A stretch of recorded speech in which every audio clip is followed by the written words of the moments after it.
Hello students and welcome to the Virtual Learning Network. This is session 2 for Nutrition for the Community, and here we will discuss the micronutrients part 1, carbohydrates and water. Now in the macronutrients, the topics to be covered are introduction, digestion, absorption and utilization of food, an overview, carbohydrates and water. Now first we will start with the introduction part. There are around 40 essential nutrients which, based on their chemical structure and properties, are placed in 5 categories. These are carbohydrates, fats, proteins, vitamins and minerals. Water has the unique status of a food as well as that of a macronutrient. So हमारे पास essentially 40 nutrients होते हैं. उनके chemical structure और properties पे based हम उन्हें 5 categories में divide कर सकते हैं: carbohydrates, fats, proteins, vitamins and minerals. जो वाटर होता है उसका एक एसेंशियल स्टेटस होता है, अलग से वो हम फूड में रखते हैं और इसको हम मैक्रोन्यूट्रिएंट भी कंसिडर कर सकते हैं. Most of the weight of the food is due to carbohydrates, proteins, fats and water. Food में जितना भी वेट होता है वो ज़्यादातर कार्बोहाइड्रेट, प्रोटीन, फैट्स और वाटर की वजह से होता है और इसलिए इन न्यूट्रिएंट्स को हम मैक्रोन्यूट्रिएंट्स कहते हैं. And vitamins and minerals contribute to only a small fraction of the total weight of the food and these are termed as micronutrients. जो विटामिन्स और मिनरल्स होते हैं ये एक बहुत छोटे अमाउंट में होते हैं वाटर में, फूड में, और इसलिए इनको हम माइक्रोन्यूट्रिएंट्स भी कहते हैं. Now digestion, absorption and utilization of food, an overview. It is through this process that the complex substances in food are broken down into simpler substances which the body can take in and use. So digestion एक ऐसा process होता है जिसमें complex food material को छोटे छोटे parts में, substances में, simple form में break down करने के बाद body उसको utilize करती है. Some of these complex substances such as carbohydrates, proteins and fats undergo some change during digestion. और जब ये digestion के टाइम आता है, जब digestion शुरू होती है तो काफ़ी सारे complex substances जैसे कि carbohydrates, proteins और fats में काफ़ी सारे changes आते हैं. Digestion and absorption takes place in the digestive tract of the body. और ये जो डाइजेशन और एब्जॉर्प्शन होती है ये हमारी बॉडी के डाइजेस्टिव ट्रैक्ट में शुरू होती है और वहीं पे एंड होती है. Now the digestive system. Food takes the following path in the digestive tract. सबसे पहले फूड माउथ से एंटर होता है, वहाँ पे सलाइवरी ग्लैंड्स का एक प्रॉपर फंक्शन परफॉर्म होता है. Then it goes to the food pipe that is known as the oesophagus. उसके बाद स्टमक में जाता है, स्टमक से फिर स्मॉल इंटेस्टाइन में and then to the large intestine and after that to the rectum and then anus. Now the digestion of food. First is mouth. The process of digestion begins in the mouth where food is chewed by the teeth and mixed with saliva. So mouth में digestion start होती है, वहां पे food को chew करते हैं teeth से और उसको सलाइवा से मिक्सअप होता है. Then, while the food is still in the mouth, it is acted upon by an enzyme, amylase, which acts on the cooked carbohydrates and partially digests them or breaks them up into smaller units. और जब food mouth में ही होता है तब वहाँ पे amylase नाम का एक एंजाइम होता है जो कुक्ड कार्बोहाइड्रेट्स पे एक्ट करता है, फूड को पार्शियली डाइजेस्ट करता है और उनको स्मॉलर यूनिट्स में डिवाइड करते हैं. Next stop for the food is stomach. The chewed food mixed with saliva then passes into the stomach through the tube-like structure called as esophagus. So उसके बाद जो chewed food होता है वो saliva के साथ mix-up होने के बाद stomach में जाता है through esophagus or the food pipe. Here it gets mixed with the water, gastric juices, also contains which is present in stomach and which contains small amount of an acid called hydrochloric acid which makes it acidic in nature. So stomach में जाने के बाद food digestive juice के साथ mix up होता है जो stomach में प्रेजेंट होते हैं, जिन्हें हम गैस्ट्रिक जूस कहते हैं। और एंजाइम्स और वाटर्स के अलावा जो गैस्ट्रिक जूस होता है उसमें कुछ अमाउंट में एसिड होता है, hydrochloric acid, that is HCl, जिसके साथ मिक्स होके फूड एसिडिक हो जाता है। Next is the small intestine. The next stop in the digestive track is the small intestine.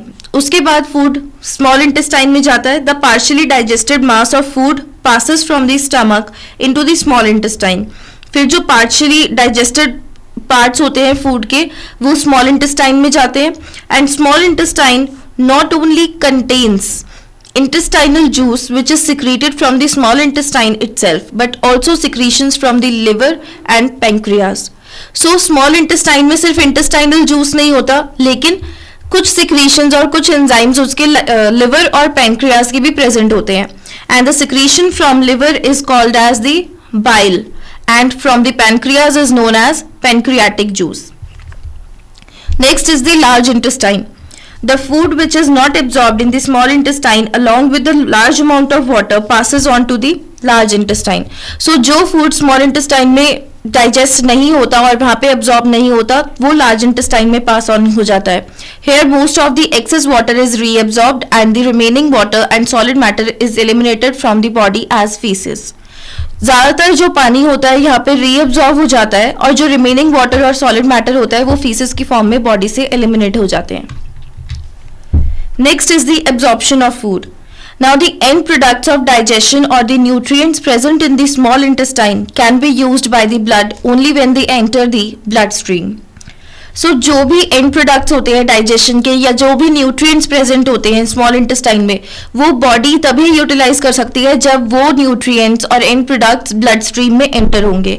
And this process of movement of digested food or nutrients across the intestinal wall to the bloodstream is termed as absorption of food.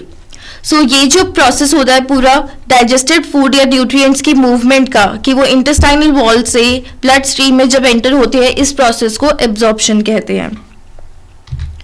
Now this is the summary of digestive process. Food सबसे पहले mouth से enter होगा। यहाँ पे food small size में reduce होता है और स्टार्ची फूड्स जो होते हैं वो पार्शियली डाइजेस्ट हो जाते हैं। स्टार्ची फूड्स का मतलब कार्बोहाइड्रेट्स, देन सलाइवा के साथ मिक्स होके वो इसोफेगस के थ्रू स्टमक में एंटर होते हैं। स्टमक में गैस्ट्रिक जूस होता है, यहाँ पे फूड गैस्ट्रिक जूस के साथ मिक्सअप होते हैं, प्रोटीन्स को पार्शियली डाइजेस्ट कर लेते हैं और वो पेप्सिन में ब्रेक डाउन हो जाते हैं। Next is the small intestine. Small intestine में पेनक्रियाटिक जूस होता है, पेनक्रियाज से जो सिक्रीट होता है, बाइल जूस होता है जो लिवर सिक्रीट करता है और इंटेस्टाइनल जूस होता है जो स्मॉल इंटेस्टाइन की वॉल सिक्रीट करती है।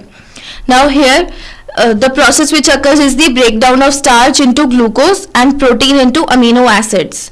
अब यहाँ पे starch जो है ग्लूकोज में ब्रेक डाउन हो जाता है completely और प्रोटीन्स जो है अमीनो एसिड में ब्रेक डाउन हो जाते हैं and fats are converted into smaller units and nutrients are absorbed.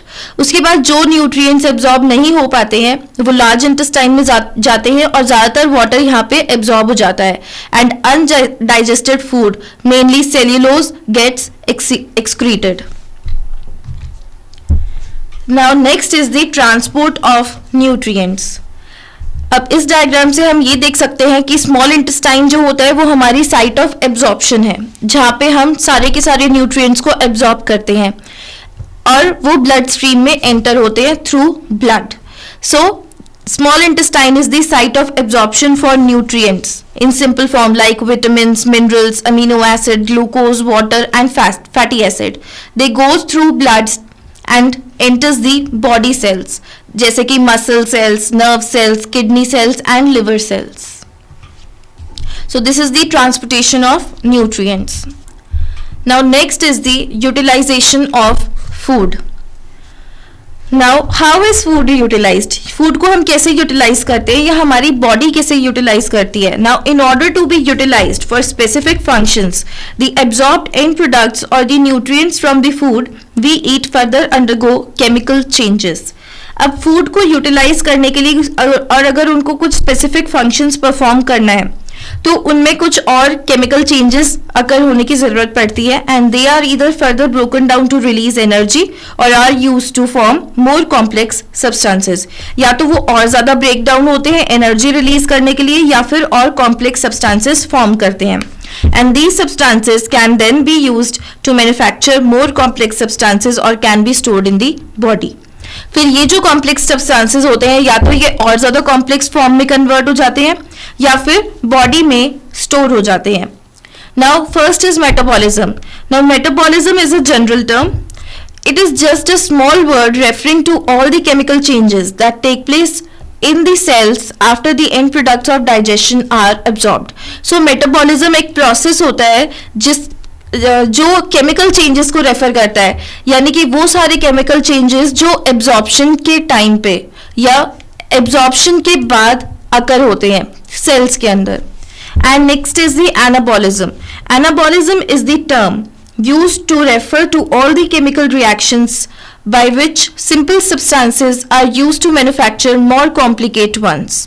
अभी जैसे हमने पढ़ा कि यूटिलाइजेशन जो होती है फूड अलग अलग तरीके से हो सकती है, या तो और भी ज़्यादा स्मॉलर सब्सटेंसेस में ब्रेक डाउन करके न्यूट्रिएंट्स को या फिर और कॉम्प्लेक्स सब्सटेंसेस फॉर्म करके. सो जो कॉम्प्लिकेटेड सब्सटेंसेस फॉर्म होते हैं सिंपल सब्सटेंसेस से, वो जो केमिकल रिएक्शंस होते हैं उसको एनाबॉलिज्म कहते हैं. And catabolism includes all the chemical reactions by which complex substances are further broken down into simpler components. और कैटाबॉलिज्म उसका उल्टा प्रोसेस होता है जिसमें कॉम्प्लेक्स सब्सटेंसेस को सिंपलर सब्सटेंसेस में ब्रेक डाउन करते हैं. Next is the carbohydrates. Now carbohydrates हमारा पहला मैक्रोन्यूट्रिएंट है. The term carbohydrate refers to a large family of organic compounds essentially made of three elements: carbon, hydrogen and oxygen. So carbohydrates जो होता है वो एक बहुत बड़ी फैमिली है ऑर्गेनिक कंपाउंड्स की जो हमारे बेसिकली तीन एलिमेंट से फॉर्म होती है, कार्बन, हाइड्रोजन और ऑक्सीजन से.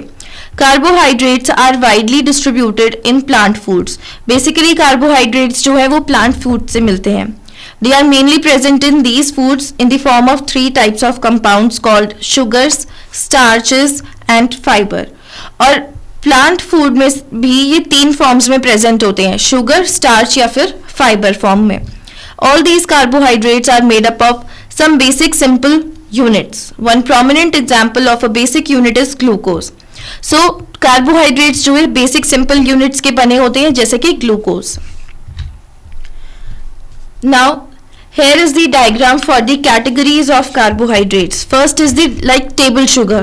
Table sugar बनी होती है glucose और fructose से. It is made up of a unit of glucose and a unit of fructose. Next is the starch. Starch जो है हमारी glucose को join करके बनता है either in straight और branched chains. यानी कि जो starch होता है या तो वो straight chain से बनता है glucose के या फिर branch form में. Then next is the cellulose और fiber. स्टार्च की तरह ही ये भी ग्लूकोज यूनिट से ही बना होता है, लेकिन यहाँ पे जो लिंकेज होता है ग्लूकोज यूनिट्स के बीच में वो स्टार्च से थोड़ा डिफरेंट होता है, जैसे कि आप डायग्राम में देख सकते हैं. Then next is the functions of carbohydrates. Carbohydrates basically perform three functions: energy giving function, protein sparing action and utilization of fats. First is energy giving function, और ये कार्बोहाइड्रेट्स का चीफ फंक्शन होता है कि वो बॉडी को energy provide करता है ताकि बॉडी अच्छे से काम कर सके. 1 gram of carbohydrate provides approximately 4 kilo calories. Simple 1 gram carbohydrates का बॉडी को 4 किलो कैलोरीज प्रोवाइड करता है. And carbohydrate foods are widely distributed in nature and are the cheapest sources of energy. Carbohydrates काफ़ी सारे अलग अलग प्रोडक्ट्स में होते हैं और बेसिकली चीपेस्ट सोर्स है एनर्जी गेन करने के लिए. They usually provide 60 to 70% of the total calories in our diets. So जो भी हम खाना खाते हैं उसमें 60 to 70% जो इनटेक हम लेते हैं वो कार्बोहाइड्रेट्स का ही होता है. Next is the protein sparing action. दो proteins can be broken down in the body to meet the energy need. This is not their chief function. An insufficient amount of carbohydrates in the diet will force the body to break down proteins for releasing energy instead of using them for the body's growth and development.